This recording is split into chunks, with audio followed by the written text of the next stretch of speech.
کر لی کہ نالج امپورٹنٹ بہت ہے، اس کے بغیر ہمارا گزارا نہیں۔ امام غزالی رحمۃ اللہ علیہ کا ایک قول میں آپ سے شیئر کرتا ہوں جو ہمیں زندگی کا مقصد سمجھا ہے۔ امام غزالی رحمۃ اللہ فرماتے ہیں سب لوگ مردہ ہیں، زندہ وہ ہیں جو علم والے ہیں۔ سب لوگ مردہ ہیں، زندہ وہ ہیں جو علم والے ہیں، اور سارے علم والے سوئے ہوئے ہیں۔ کون بیدار ہیں، کون جاگتے ہیں؟ جو عمل والے ہیں، اور سارے عمل والے گھاٹے میں ہیں۔ فائدے میں کون ہے؟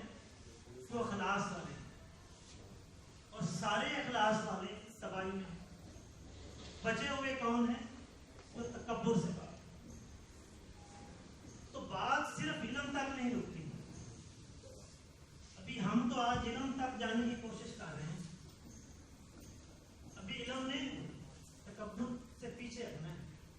ہم تو ابھی وہاں تک پہنچیں گے کہ جو علم آپ نے لیا اس کو عمل میں کب لے کے آئے، اور اگر عمل میں لے آئے ہو اس میں اخلاص کتنے لے کے آئے؟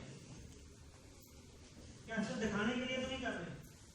وہ بچوں کا پیپر ہوتا ہے نا، تو والدین کی بھی ایک یہ شروع سے ہیبٹ ہے ہمارے اس کلچر میں کہ رات کو سونا نہیں، بس پڑھنا ہے، کل تیرا پیپر ہے، 15 دن تو بس ہلنا نہیں، ٹھیک ہے؟ اس بیچارے کو اتنا سٹریس دیتے ہیں، سٹریس میں بیچارہ کچھ یاد کرنا چاہ رہا ہوتا ہے وہ بھی نہیں کر پاتا۔ اب آگے سے وہ بچے بھی بڑے شرارتے ہوتے ہیں، وہ بھی دیکھتے ہیں جب کوئی آ رہا ہے تو بک نکال کے بیٹھ جاتے ہیں، ایسے ہی ہوتا ہے نا۔ اور کبھی کبھی تو ایسے بچے بھی ہوتے ہیں کہ بک ہے اور سوئے ہوئے اور بک پر پڑی ہوئی ہے، دروازہ کھلا نہیں تو وہی چھپے اور نہ بک آگے پتہ نہیں الٹی پکڑی ہوئی ہے، ٹھیک ہے؟ تو جب آپ اخلاص کے ساتھ، یہ ایک الگ سے ایک انشاءاللہ ہم رکھیں گے سیشن، ایک سا موقع دیں گے کہ آپ لرننگ کیسے جلدی آپ ہر چیز یاد کر سکتے، یہ بھی ایک پورا ٹاپک ہے۔ عمل سے کہاں پہ آنا ہے ہم نے؟ اخلاص سے۔ اخلاص کے ساتھ آپ آدھا گھنٹہ بھی پڑھو گے تو وہ 3 گھنٹے کتاب کھول کے پڑھنے سے بہتر ہے، ٹھیک ہے جی؟ اور اخلاص کی بات ختم نہیں ہوئی، ہم بڑے وہ پھٹنے والے ہو جاتے ہیں نا، تکبر بڑا آ جاتا ہے، وہ 4 دن اچھا کام کر لینا تو لگتا ہے بس میں ہی بلی ہوں، باقی تو سارے فارغ ہیں، ٹھیک ہے؟ تو یہ بھی تباہی ہے۔ تو یہ لائف کی پوری فلسفی کیا ہے؟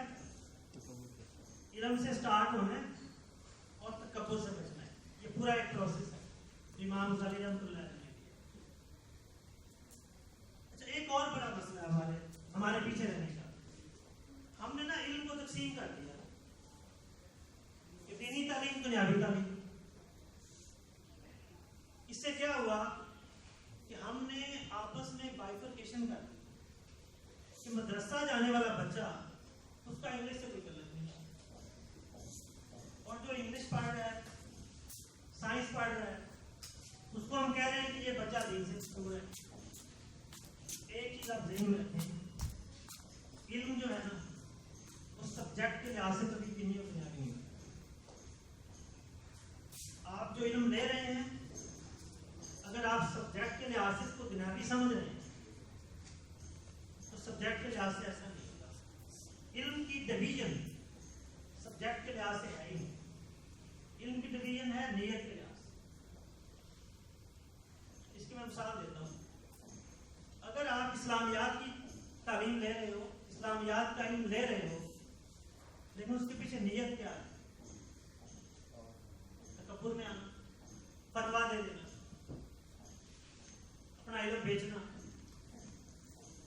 تو کیا یہ دینی تعلیم رہے گی؟ اگر آپ انجینئر بن رہے ہو، آپ MBBS کر رہے ہو، آپ کی نیت کیا ہے؟ کہ ڈاکٹری کتنی مہنگی ہے، کتنے غریب پیشنٹ ہیں، میں ان کی خدمت کے لیے یہ کروں گا، اس حد تک تو کیا یہ صرف دنیاوی تعلیم رہے گی؟ آپ حکم بات کے اندر آ رہے ہیں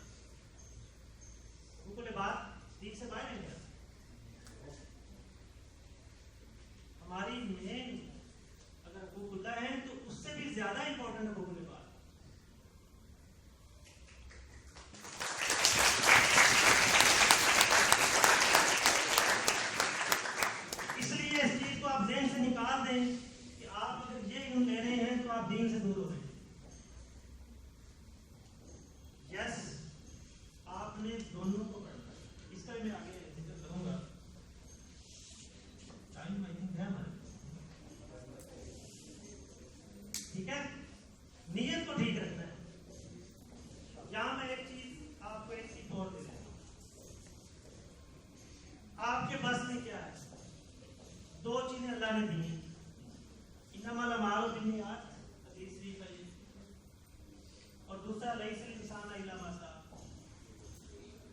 اچھا یہاں پہ ایک چیز آپ کو سمجھنے کی ضرورت ہے.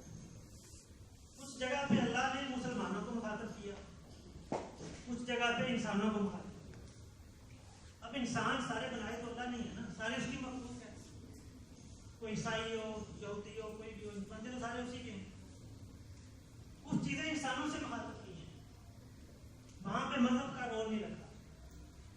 جیسے لیس الانسان الا ما سعى, انسان کو ملے گا وہی جس کی وہ کوشش کرے گا.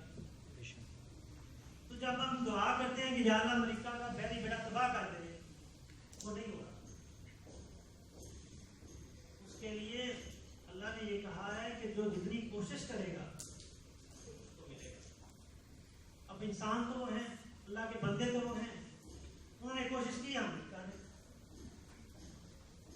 اگر آپ رات کو بیٹھ کے صرف دعائیں مانگتے رہو اور جس کا ایگزام ہو وہ نہیں پڑھو گے, کیا ایسا معجزہ ہو جائے گا؟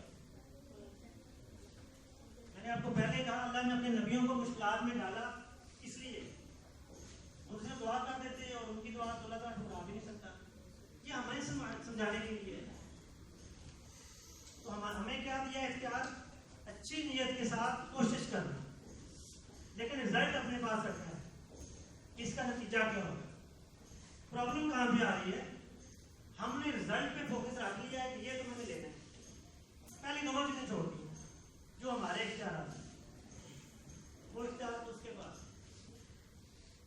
دوسری چیز جو ہم بات کر رہے ہیں کہ دینی اور بنیادی علم کی, بایولوجی اگر سبجیکٹ کے لحاظ سے دیکھیں تو دینی تعلیم ہے یا دنیاوی؟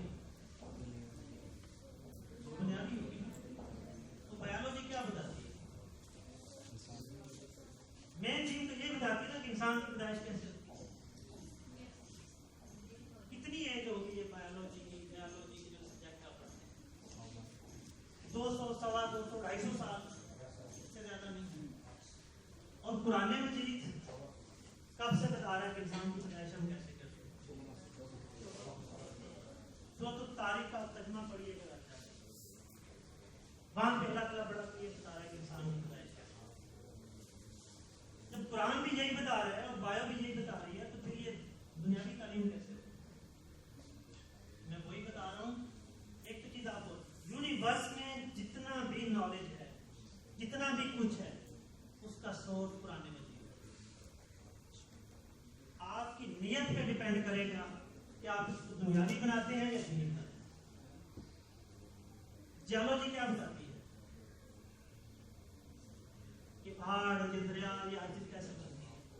قرآن مجید بھی یہ بتا رہا ہے. اس لیے ہم لوگ پیچھے رہے کہ ہم نے اس کی ڈویژن کر لی اور آگے نہیں بڑھ پائے, ایک دوسرے کی ٹانگیں کھینچ لی. اس کی میں ایک مثال آپ کو بڑی انٹرسٹنگ دیتا ہوں. سعودی عربیہ کی مثال ہے. شاہ فیصل مرحوم کے دور میں سعودی عرب ایک تھوڑا ڈیولپ کنٹری کی طرف آیا, اس میں ترقی کرنا شروع کی. اس سے پہلے نا شاہ فیصل کے دور سے پہلے سعودی عربیہ میں ٹیلی فون نہیں تھا. اچھا, انہوں نے ٹیلی فون وہاں پہ جب شروع کروایا تو علماء نے فتویٰ دے دیا کہ ٹیلی فون تو حرام ہے, منافقت ہوگی, کیونکہ انسان ایک دوسرے کے سامنے نہیں ہوگا. اب شاہ فیصل جو تھے بڑے انٹیلیجنٹ انسان تھے. اب یہ بات جو وہاں پہ اس ٹائم پہ پاکستان کے سفیر تھے, یہ ان کی بات ہے, وہ میں ایسے جیسے پڑھ کے نہیں سنا. انہوں نے کیا کیا کہ ان علماء کرام کو اپنے محل میں انوائٹ کر دیا اور ان کو 2 گروپس بنا دیے. گروپس بنا کے کیا کیا کہ ایک گروپ کو محل کے ایک کمرے میں بھیجا, دوسرے گروپ کو دوسرے کمرے میں بھیجا. انہوں نے ادھر سے کال ڈائل کی, دوسرے گروپ نے اٹینڈ کی, ان سے کہا گیا کہ آپ کچھ اس میں بولیں. تو انہوں نے قرآن مجید کی کچھ آیات تلاوت کی, دوسرے گروپ نے سنی.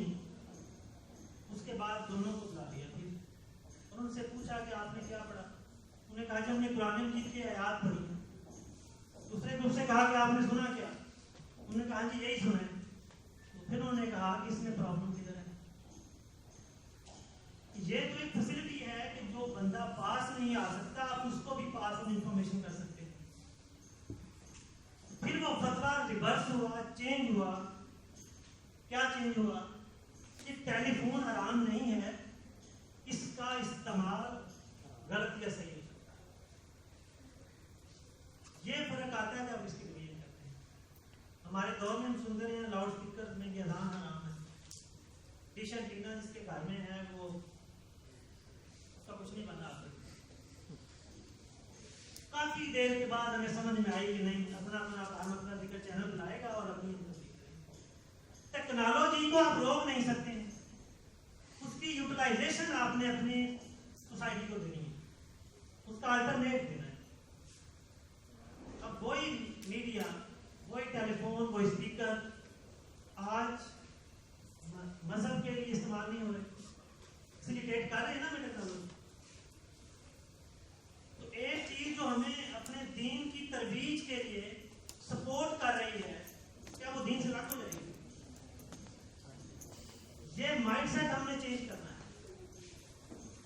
تو یہ ہماری سب کی ریسپانسبلٹی ہے کہ جو قرآن مجید حدیث کی اسٹڈی کر رہے ہیں وہ اس کو بھی پڑھیں.